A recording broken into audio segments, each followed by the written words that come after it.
live on a sailboat in the Bahamas and we're currently fully under sail, heading to a new anchorage in the Berry Islands. Right now we're close hauled, which means the wind is coming slightly off the port side of our bow. We're kind of heading up towards the wind rather than the wind coming from our side or behind us. You have to be careful when you're close hauled because it can also cause your boat to heel over more aggressively.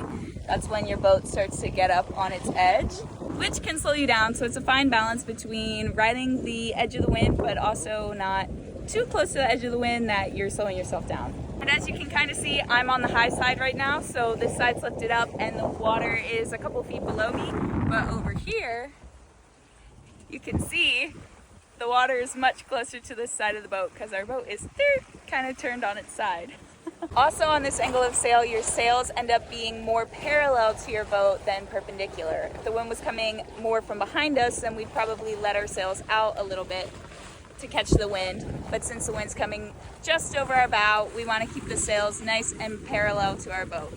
Sails work like airplane wings. Especially when you're in points of sail like this, the wind isn't just like pushing you.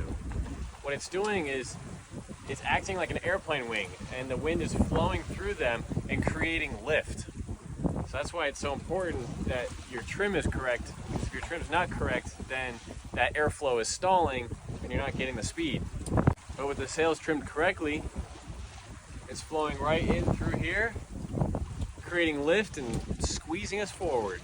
When we're really close hauled like this, it's not as fast because when we heel over more, wind will spill over the top and it won't be as efficient. So that's why, you're trying to find the best balance you can.